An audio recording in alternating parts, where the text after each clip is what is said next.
Awesome. How's your day? Oh, it's been long. Oh my God, I'm sure. Good. How's yours? It's it's only Wednesday. It's been okay. I just got back from Chicago like a day ago, so I'm still kind of tired. But for the most part, it's okay so Okay. far. But thank you so much for joining me today. I know it's 8 o'clock at night, so I won't keep you for too long. No problem.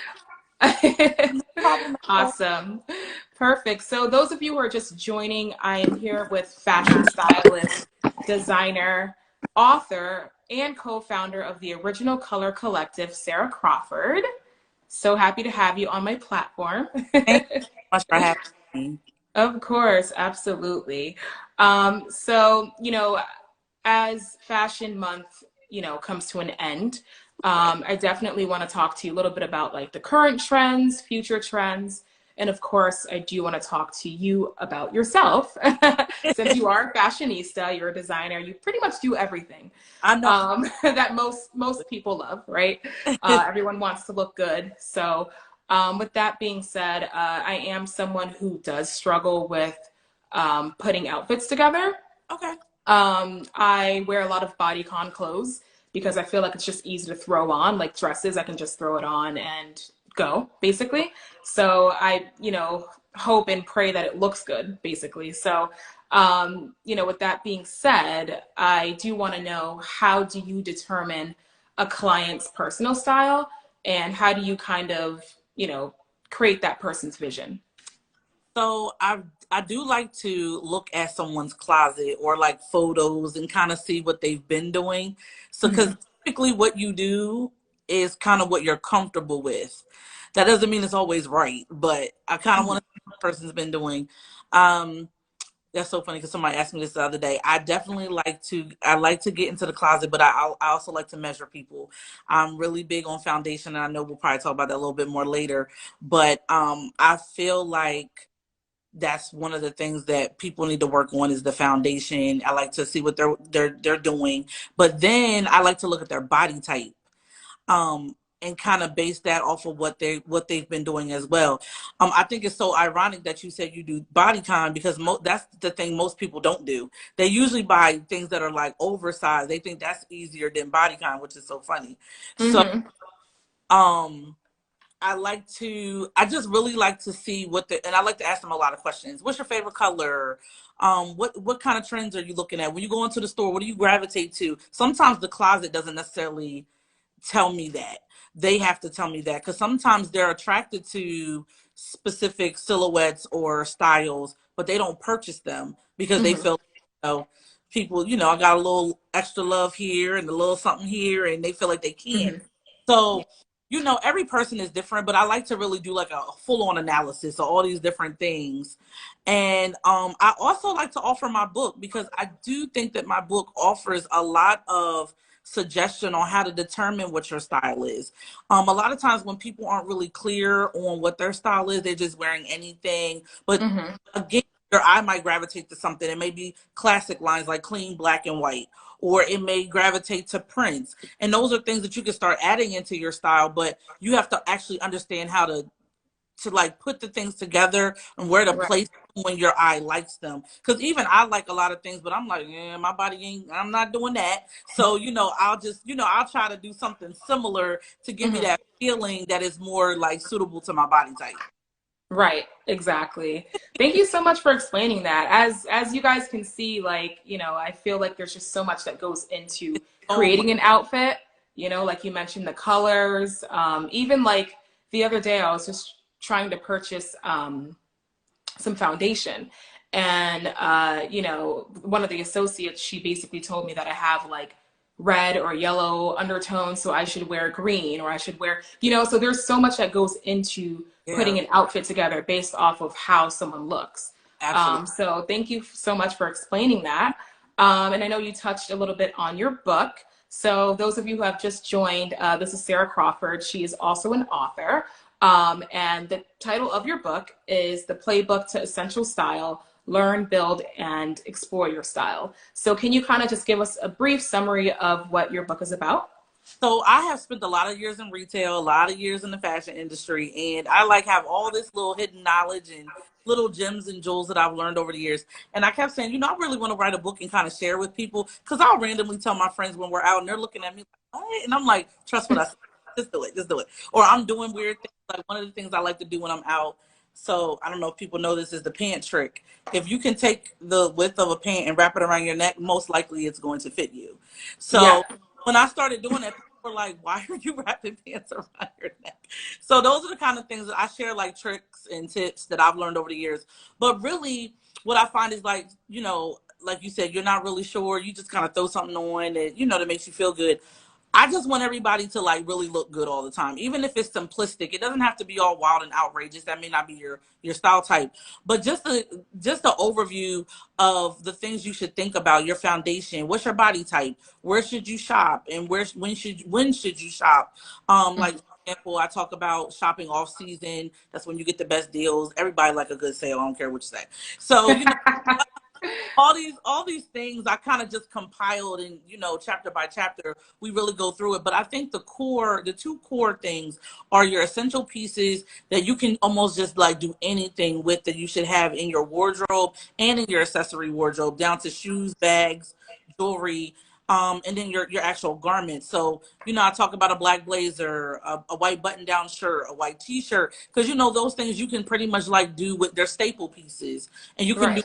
anything with them. And then as you start learning what your style is, kind of looking through magazines and creating things, you can kind of create like a style book. I talk about that as well. And then you can start kind of adding in some flavor, as I like to call it. So I literally go through like from A to Z. And then I add some personal stories in there for like some flair, things that, I've learned from my mom and my grandma, like that. So it's like almost like my personal style book to the world.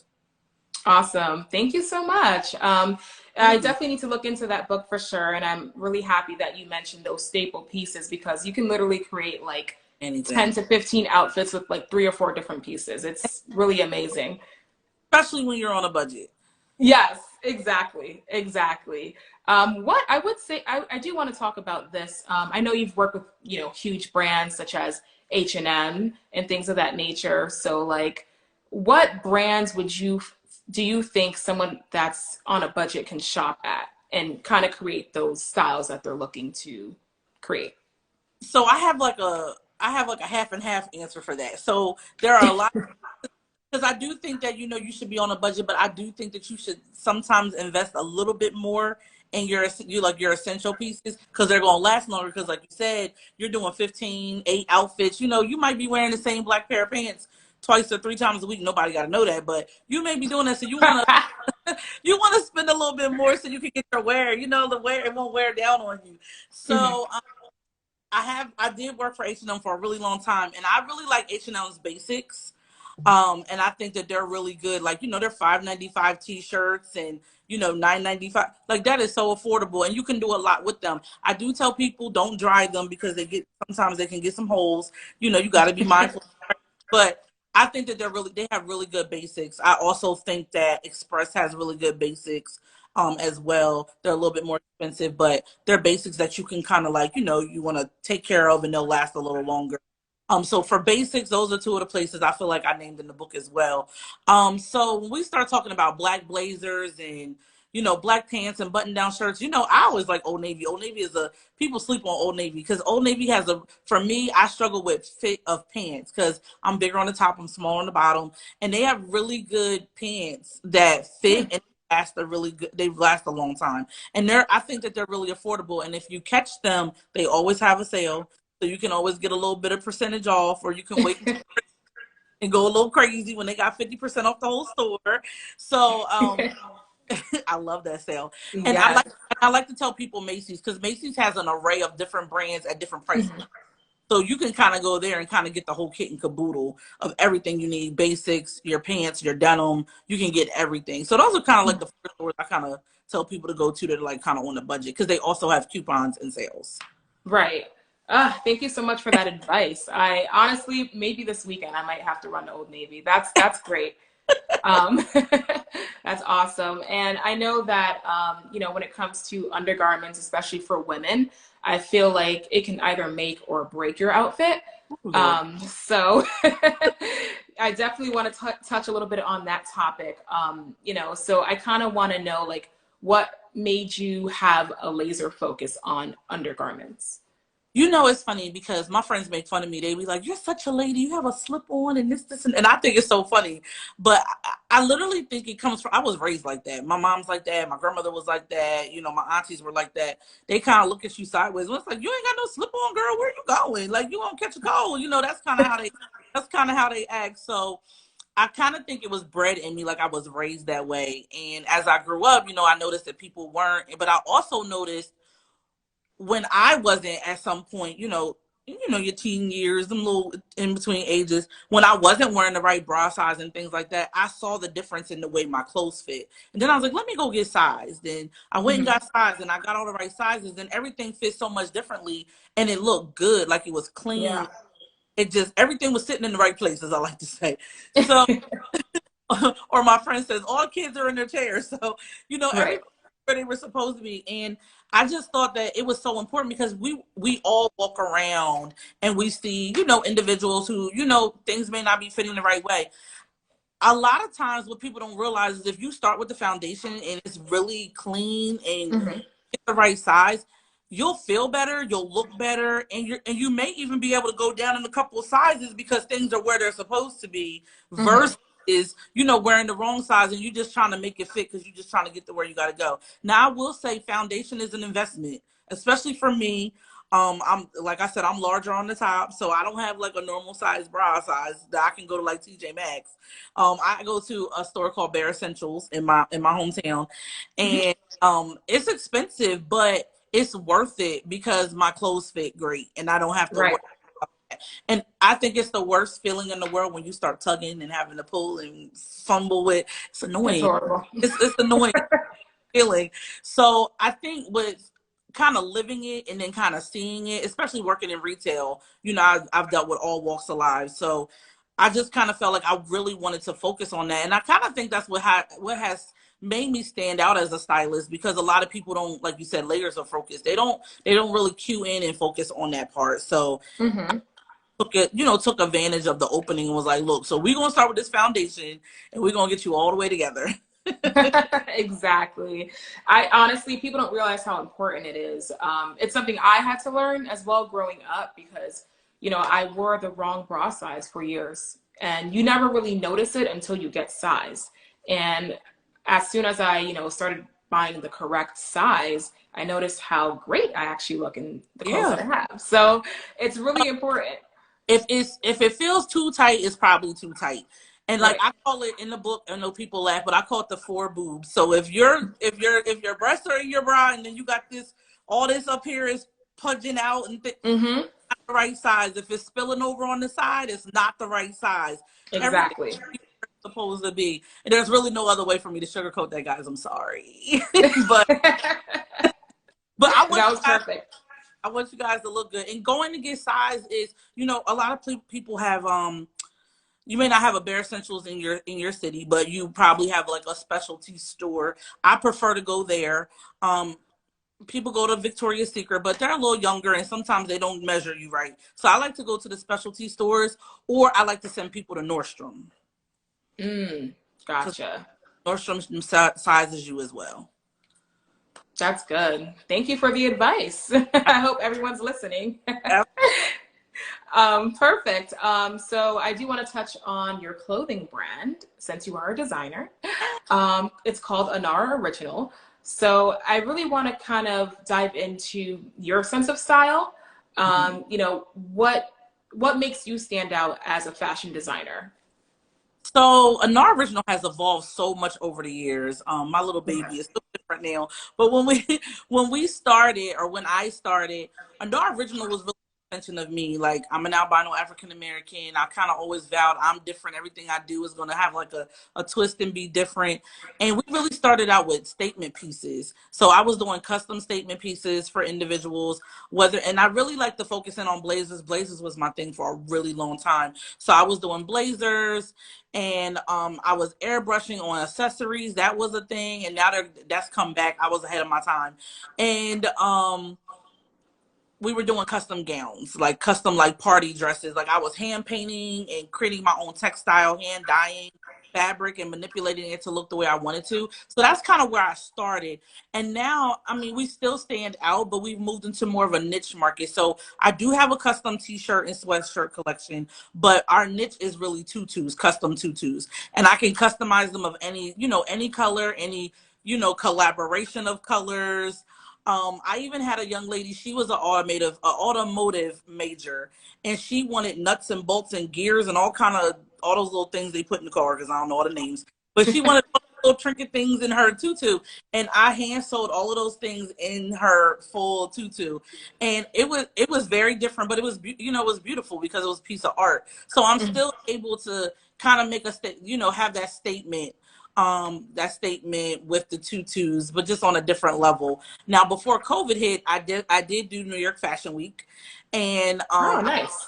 yeah, I had some tutus in the collection, but I really wanted it. It was called the Pigment Collection, and it was really like very soft, romantic kind of pastel colors, and I really focused on detail. So it was a lot of ruffles and hand iron like pleats and things of that nature. So I'm still doing those things, but we're really in the tutu. We're really in the tutu lane right now. Really in the tutu lane. Oh, I love it. That is so different. When I think of tutus, I think of ballerinas, young girls and things of that nature. But I've seen a lot of grown women, especially in New York City, because I live in Connecticut. They wear tutus too.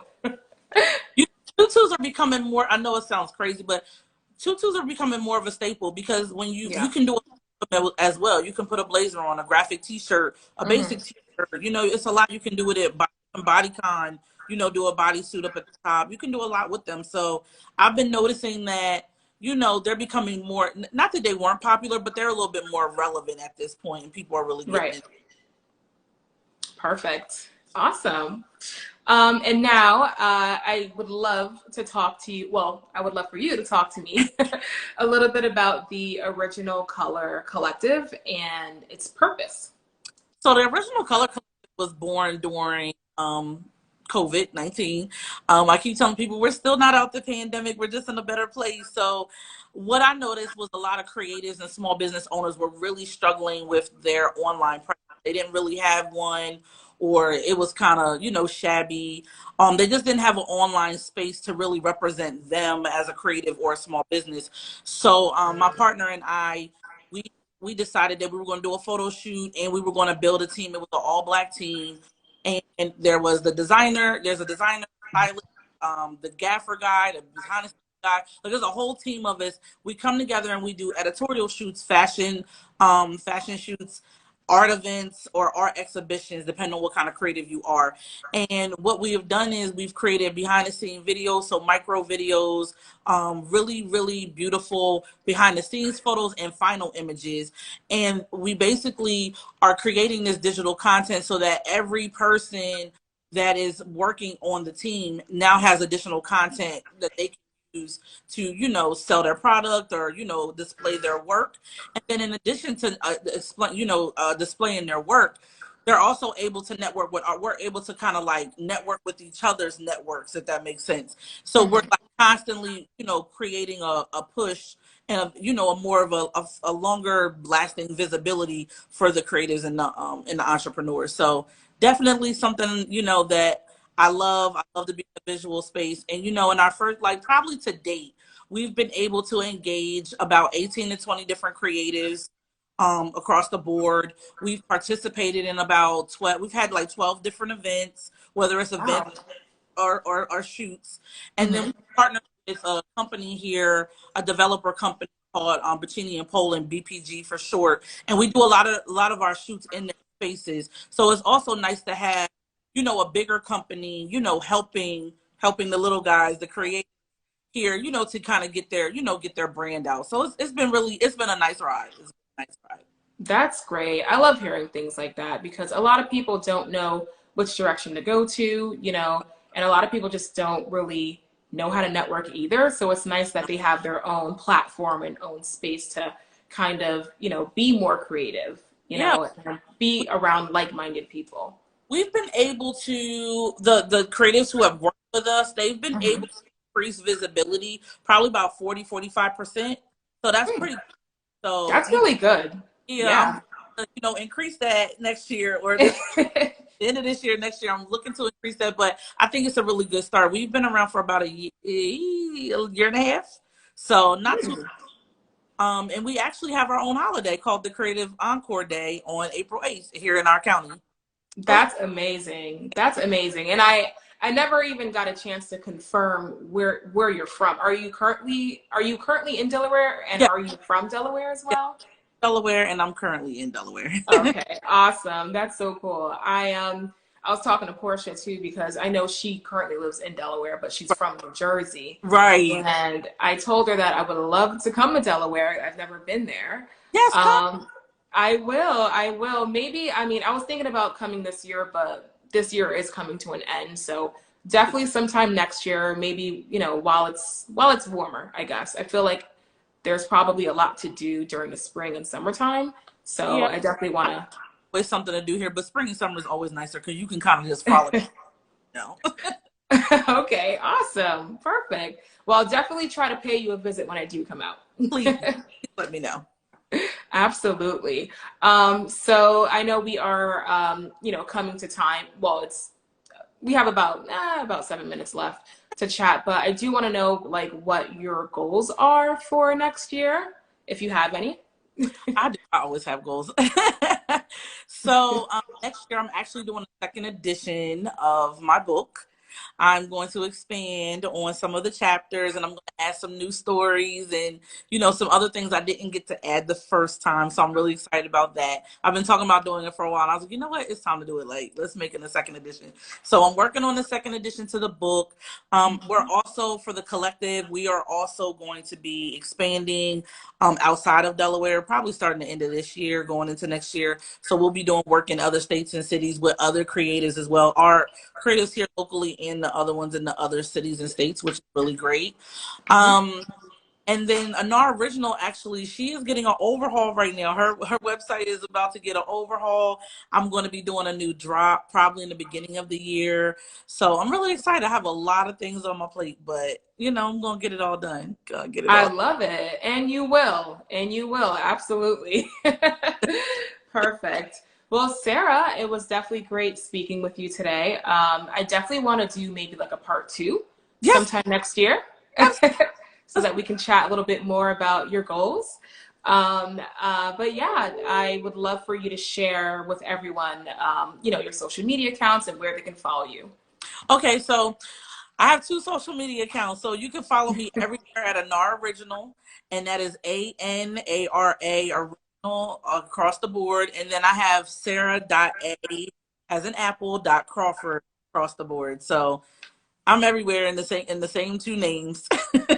Perfect. Thank you so much. Thank you so much And for your Of, time. of course, absolutely. It was definitely a pleasure speaking with you. And thank you again for taking your time out to speak with me at 8 o'clock. It's not a problem at all. Awesome. All right. Well, thank you everyone for joining. My name is Tina. You can follow me at Tinablaze, Tinablaze. All right. Have a good night, guys. Thank Have you a, again, Sarah. thank you. All righty. Bye.